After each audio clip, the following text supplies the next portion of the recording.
Olá pessoal, tudo bem? Vamos continuar então as nossas aulas falando basicamente aqui do final desse capítulo do axioma das paralelas, né, como a continuação da aula anterior, né, mas finalizando com os teoremas mais importantes que tem aqui, tudo bem? Então vamos lá.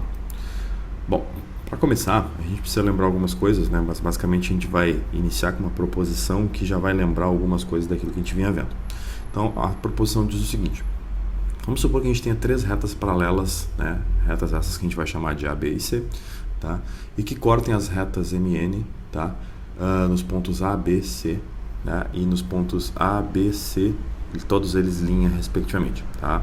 Então a gente vai dizer que se o ponto B encontra-se entre A e C, então o ponto B' encontra-se entre A' e C', tá? E respectivamente também se AB é igual a BC, então A', B' é igual a B', C'. Antes de eu colocar o desenho aqui, eu só queria salientar que eu estou suprimindo a anotação de barra em cima para dizer tamanho, mas eu estou falando do tamanho aqui, tá? E não do segmento. Estou falando exatamente do tamanho do segmento. Então, teria que ter uma barra aqui, mas eu estou colocando porque eu vou usar a todo tempo. Então, para ficar um pouco mais limpa a anotação, eu só estou avisando agora que essa anotação é a anotação de tamanho de segmento. Tudo bem? Então, vamos lá. Então, tem duas retas M e N, tá? E três retas paralelas A, B e C. Tá?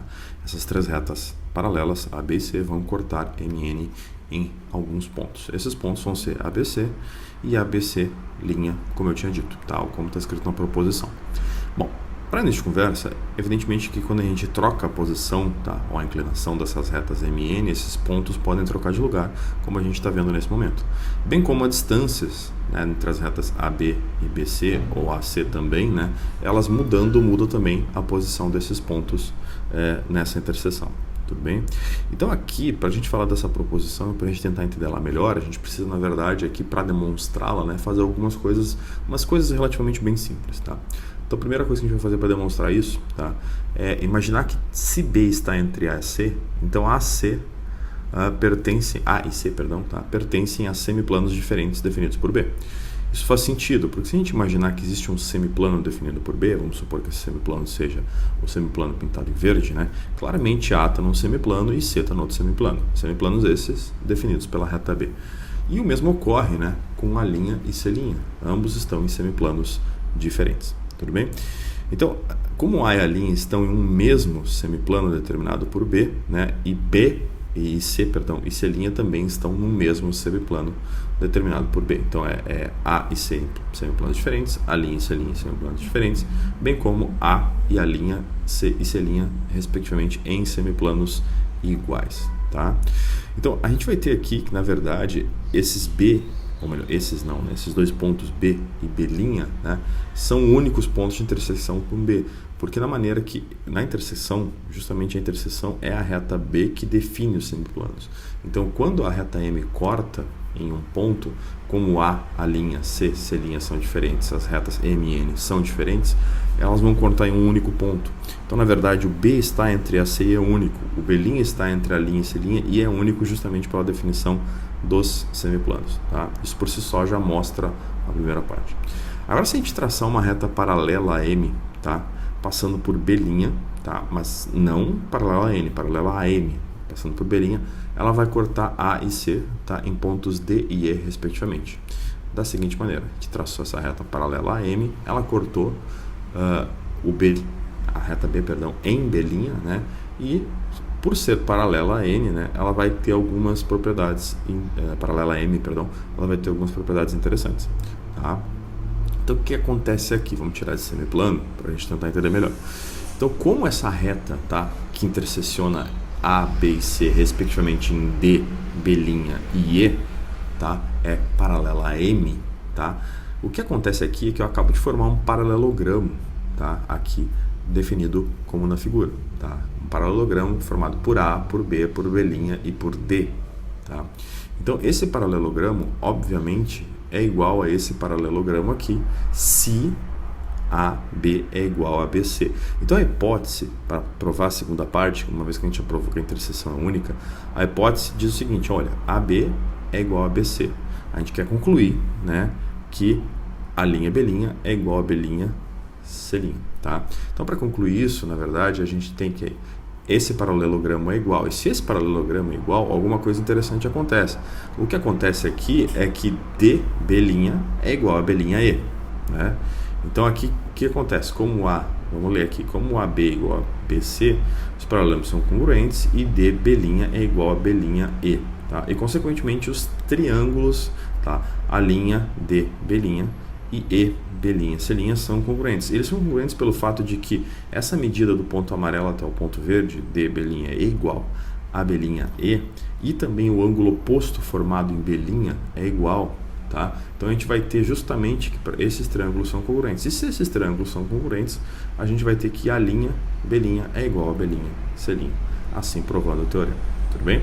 Então aqui é muito interessante porque a gente vai ter justamente essa configuração, tá, de retas que cortam três paralelas, tá? Essas retas sendo M e N, tendo que se os segmentos são iguais, a gente vai ter que os segmentos, mesmo que a outra reta não tenha a mesma direção, tá? Sejam iguais também, tá? Pedaços por pedaços. E aqui acontece uma coisa interessante. Tem um corolário imediato aqui, tá? Que eu não vou colocar aqui o texto porque ele é imediato de fato, mas vou mostrar o que acontece nesse corolário, que é o seguinte. Por exemplo, se a gente... Vou trocar os nomes agora justamente para estender. Se eu tivesse as retas, ao invés de ABC, reta A1, A2, A3, e ao invés de pontos ABC, A1, A2 e A3 também, assim como os pontos com linha, tá? Eu poderia, por exemplo, traçar uma reta A4, uma reta A5 e assim por diante, traçar uma reta AK. E estender essas retas M e N, tá? A ponto delas cruzarem em pontos A4, A5 e assim por diante, assim como os pontos A'. Tá? E se isso acontecer, né, o que acontece aqui é o seguinte, que se esses segmentos forem iguais 2 a 2, também serão iguais 2 a 2 os segmentos da outra reta. Então, por exemplo, se esse segmento que vai de A1 a A2 é igual ao segmento que vai de A2 a A3, consequentemente o segmento que vai de A1 a A2' vai ser igual ao segmento que vai de A2' ao segmento A3'. E assim eles vão andando 2 a 2 sendo iguais até o final. Então até o késimo ponto, vamos dizer assim. Tudo bem? Então essa é a ideia do corolário, tá? Que dá, obviamente, né, é muito imediato no momento que a gente tem essa proposição demonstrada. Tudo bem? Bom, seguindo aqui, tá? A gente vai ter algumas coisas interessantes. Bom, para começar, né, a gente vai terminar já com esse teorema, mas é um teorema longo, tá, de uma demonstração extremamente interessante, mas a gente precisa dela. Tá? Se uma reta paralela a um dos lados de um triângulo corta os outros dois lados, então ela os divide na mesma razão. O que isso quer dizer? Né? Bom, para falar disso a gente vai ter que ilustrar. Então vamos imaginar que existe um triângulo, tá? E vamos imaginar que esse triângulo é formado pelos pontos A, B e C, tá? E obviamente vamos ter uma reta paralela a um dos lados e que corta esses lados em alguns pontos, tá? Esses pontos vamos chamar de D e de E, tudo bem? Então a reta que passa por D e por E, tá, é paralela à reta que passa por BC, tá? E ela corta o lado AB e o lado AC, tudo bem? Que são os outros dois lados desse triângulo, bem como diz o teorema. E o que ele está dizendo agora aqui é que ele os divide na mesma razão. Então vamos lá. Vamos supor que esse pedaço aqui que vai de A até D seja 2. Isso aqui é meramente ilustrativo, não tem nada a ver com a demonstração, é só para a gente ter uma ideia do que eu estou falando. Então aqui se AD vale 2, né? E, por exemplo, DB vale 4, não sei o que vai valer AE, mas supondo que AE venha a valer 1, com certeza EC teria que valer 2. Por quê? Porque a razão é justamente essa, né? 2 para 4 é igual a 1 para 2, né? Então eu estou, né, tendo essa razão ou proporção entre esses pedaços, esses segmentos cortados por essa reta. Em outras palavras, né, em um segmento eu tenho 2 e 4, depois eu tenho 1 e 2. Em outras palavras, né, como eu tinha dito, a questão da razão é aquela que é formada, ou seja, 2 e 4 é igual a 1 e 2. Tá? Então ela os divide na mesma razão. Essa é a ideia dessa reta que passa por DE. Isso vai acontecer se eu ficar mudando essa reta de posição e consequentemente mudando os valores, tá? De novo, são valores ilustrativos. Por exemplo, se eu tivesse 4 e 6, eu teria 3 e 4,5. Se eu tivesse, por exemplo, 5 e 5, eu teria 4 e 4. Ou seja, o que interessa é a razão, que é sempre a mesma. Tudo bem? Então, em outras palavras, a gente pode dizer que AD, tá, dividido por AB, ou seja, o pedaço menor, dividido pelo pedaço maior, vai ser igual ao pedaço AE dividido por AC. tá? Então a proporção do pedaço que falta para o pedaço maior também é a mesma. Então isso que está no quadro roxo, entre aspas, né, é aquilo que a gente quer provar, tudo bem? Então a demonstração aqui, para demonstrar isso, a gente quer demonstrar que essa razão é sempre igual, tá? A gente vai começar da seguinte maneira. Então a gente vai tomar uma semi-reta, tá? Que passa por A e por B, ou seja, a semi-reta formada a partir do ponto A passando pelo ponto B, que vai ser essa semi-reta aqui, tá? E vai pegar um ponto P1 nessa semi-reta. Então vamos imaginar que esse P1 está aqui onde está definido dentro dessa semi-reta, tá? E a gente vai pegar esse P1, tal que a razão de AD dividido por AP1 seja igual à razão de AB dividido por AP1. Então aqui nós temos uma coisa muito interessante. Por exemplo, AD é o segmento que vai do ponto roxo até o ponto verde, dividido pelo menor, que é do ponto roxo ao ponto amarelo, ou seja, de A até P1. Assim como AB, que é o segmento lá da ponta do A até a ponta do B, que é o maior segmento, dividido por AP1. Então, o que acontece aqui, na verdade, é que no momento que a gente marca esse ponto, a gente pode seguir. E eu vou exigir nesse momento, a demonstração usa isso, vou exigir que essa razão não seja inteira, tá? Eu não vou falar por que agora, lá no final da demonstração eu vou falar, tá bom? Então assim, no momento a gente não entende por que não necessariamente não precisa ser inteiro, mas nós vamos chegar lá. Então o que acontece? Esse P1, tá? Ele está ali definido, né, dessa maneira, naquele ponto específico, e essas razões não são números inteiros. Agora a gente vai considerar o seguinte, a gente vai considerar que existe P1, P2, P3 e assim por diante, uma sequência de pontos P dentro dessa semi-reta AB, tá? E essa sequência de pontos P vai ser tomada da seguinte forma. Ela vai ser tomada, tá, tal que o múltiplo, tá, o késimo ponto, vamos lá, então o ponto K vezes AP1 é igual a APK. O que isso quer dizer?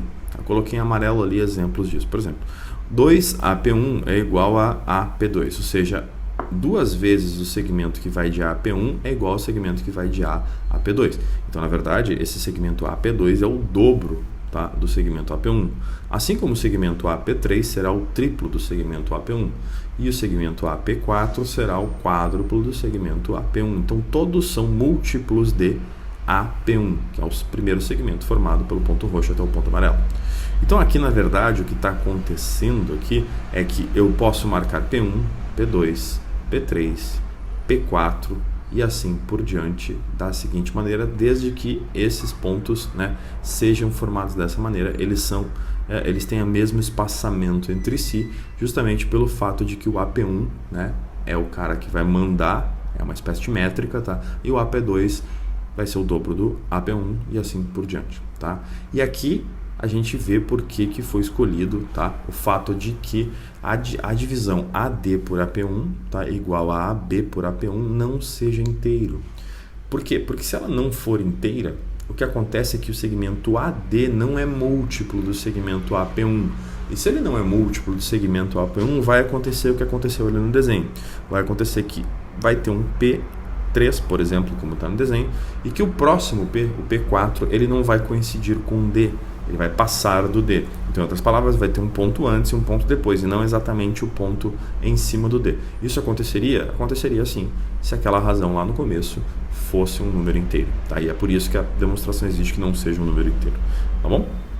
Bom, se a gente seguir essa sequência de P's, né, antes de dizer aqui que o tamanho AP1 está formado ali, e que obviamente o AP2 é o dobro dele, o AP3 o triplo dele, o AP4 o quádruplo dele e assim por diante, até chegar na situação em que nós teremos um késimo ponto e que a gente vai ter aqui que o APK vai ser K vezes esse AP1, como diz ali na demonstração, no texto da demonstração. Tudo bem? Então essa é a ideia da demonstração. E o mesmo ocorre para B, né? Porque se também não é múltiplo, ou seja, se o AB sobre AP1 não é inteiro, então o mesmo ocorre para B. Eu vou ter um ponto antes e um ponto depois do B. Tudo bem? Então aqui a gente vai dizer o seguinte, para continuar. A gente vai dizer que existem dois inteiros, tá? Vamos chamar esses inteiros de MN, dois números inteiros, tá? Tais que, primeiro, D está entre PM e PM mais 1. E segundo, B está entre PN e PN mais 1. O que isso está dizendo? Está dizendo que essa sequência de pontos P está correndo de tal maneira em que nenhum dos pontos P coincide nem com D, nem com B. Então vai existir um inteiro, né, que vai ser um carinha que vai ser exatamente antes do D e um exatamente depois. Nesse desenho, coincidentemente, seria P3 e P4. E vai existir a mesma coisa para o B. Vai existir um cara, um P, que vai ser antes do B, vai ocorrer antes do B, e um que vai ocorrer na sequência depois desse B. Tudo bem? Então, quando a gente faz isso, a gente pode definir, como a gente disse, exatamente dessa maneira. Existe um PM e um PM mais 1, de maneira que D está no meio dele. E existe um PN e um PN mais 1, de maneira que B está no meio dele. Tá bom? Bom, e se isso ocorre, né, algo interessante começa a ocorrer aqui também. Vamos lá. Bom, primeiro, eu vou definir essa região aqui em verde e essa outra região também em verde como duas regiões que me definem duas coisas extremamente interessantes. Tá? A gente está falando aqui de medidas, não pensem que isso é um círculo no sentido geométrico, mas estou só chamando de região. Uma região que vai me definir primeiramente, né, que M, né, porque afinal APM, né, é igual ao que? A M vezes AP1, tá? A primeira definição que a gente viu lá, que o múltiplo de AP1, tá? Então, M AP1, tá? Isso é menor, esse segmento é menor do que o segmento que vai de A até D. E depois, M mais 1 vezes AP1 é maior do que o segmento que vai de A até D. Isso é claro pela definição dos pontos, tá? Justamente por aquilo que a gente viu ali no lado esquerdo, que K vezes AP1 é igual a APK. E também pela posição dos pontos. O mesmo ocorre, ou a mesma conclusão, ou muito parecida, mudando o índice, obviamente, a gente consegue concluir, tá, do segmento AB. O segmento AB ele é maior do que N vezes AP1, assim como ele é menor do que N mais 1 vezes AP1. Tá? Justamente pela posição desses pontos. Tá? E, bom, e pela posição desses pontos, a gente consegue concluir isso, a gente consegue concluir também, né, que essa razão vale. Essa razão de M sobre N, tá, ser menor que AD sobre AB, assim como isso é menor do que M mais 1 sobre N mais 1. E, consequentemente, a gente pode concluir mais coisas. Né? Se a gente somar 1 nesse denominador aqui de M sobre N, isso vai ser menor ainda, assim como se a gente diminuir o 1, tá, no denominador de N mais 1, ali do lado direito, a gente conclui também que isso aumenta, né? E a gente pode, de outras maneiras, né, poder aqui, né, fixar, vamos chamar assim, que a razão AD sobre AB respeita, tá, essa desigualdade, ou seja, AD sobre AB é maior que M sobre N mais 1, assim como ela é menor que M mais 1 sobre N. Tá? Bom, e se isso ocorre, tá, ou ocorrendo isso, algumas coisas a gente também pode concluir. Primeiro, se a gente fizer o mesmo raciocínio, tá? Eu não vou fazer tudo de novo, mas se a gente fizer exatamente o mesmo raciocínio com o caso, tá, da semirreta que vai de A até C, ou parte de A e passa por C, a semirreta S de A a C, marcando pontos Q de M e Q de M mais 1, assim como Q de N e Q de N mais 1, tá? Usando os mesmos critérios, tá? A gente vai ter que o E vai estar entre Q de M e Q de M mais 1 e que o C estará entre Q de N e Q de N mais 1. Concluindo assim, tá?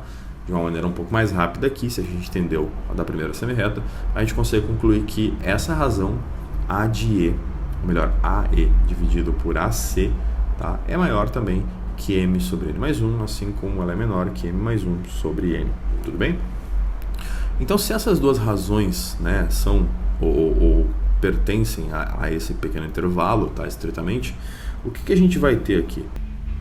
Então, se essas duas razões respeitam, tá, essas desigualdades aqui, esses intervalos, a gente vai ter algumas coisas interessantes. Né? Para começar, a gente pode afirmar algumas coisas. Primeiro, a diferença de AD sobre AB, tá, com AC, ou melhor, AE sobre AC, perdão, ela vai respeitar em módulo a seguinte desigualdade. Tá? É como se ela vai respeitar justamente, né, a maior menos a menor, né, pegando assim os intervalos. Então o que acontece aqui é que se essa razão, tá, ou melhor, perdão, essa diferença em módulo aqui, ela respeita isso, a gente pode trabalhar um pouquinho com essa parte aqui que tem M e N, tá, fazendo um pouquinho de álgebra aqui, e a gente pode chegar a algumas conclusões. Bom, vamos lá. A primeira delas é que se a gente usar o MMC de baixo, né, eu vou ter N, né, vezes N mais 1, tá? E dividindo pela parte de cima, dividindo por N, né, eu vou ter simplesmente N mais 1 vezes M mais 1, tá? E na segunda parte, dividindo por N mais 1, eu vou ter N vezes M, tá? Bem dessa maneira como está escrito aqui. Bom, o que ocorre aqui também é que eu posso simplesmente aqui juntar isso, né? Agora, se um é maior que o outro, a gente pode juntar e a gente pode simplesmente abrir essa multiplicação, chegando que eu tenho aqui, na verdade, esses parênteses como sendo m vezes n mais m mais 1, tudo bem? E aí, m mais n menos m mais n se cancelam, tá? E a gente vai ter simplesmente m mais n mais 1, tá? E aqui a gente pode se dar conta de uma coisa, m é sempre menor do que n.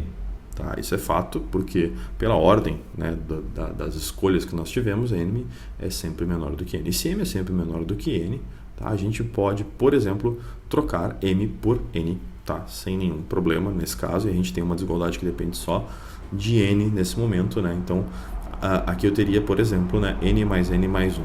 Mas o mais interessante aqui é que isso parece não me levar a nenhum lugar. Só que se eu somar mais 1, obviamente, a essa desigualdade lá no numerador, isso vai ficar maior ainda, né? E somando esse mais 1, eu posso concluir aqui, por exemplo, que nós vamos ter n mais 1, ou se a gente preferir, né, n mais 1 mais n mais 1, ou seja, 2 vezes n mais 1. E se a gente tem 2 vezes n mais 1, a gente pode cancelar o n mais 1 com n mais 1, chegando à conclusão de que toda essa minha diferença, tá, é simplesmente menor do que 2 sobre n. Tá? E se ela é menor do que 2 sobre n, o que acontece aqui? Se eu pegar infinitos pontos p, né, em outras palavras, fazer com que n tenda a infinito, tá? Acontece que essa divisão vai tender, essa subtração, perdão, essa diferença vai tender a zero. E se ela tender a zero, justamente nós teremos aquilo que a gente queria provar, que AD sobre AB é igual a AE sobre AC. Tá? Então imaginem que todas essas duas semi-retas, isso vai para Q, tá? Ou para P, eu usei aqui do P para demonstrar, mas seria completamente análogo. A gente teria que simplesmente infinitos pontos, tá? Podendo manter as hipóteses da demonstração, a gente conseguiria chegar aqui a AD sobre AB é igual a AE sobre AC. Tudo bem? Então tá, até a próxima aula.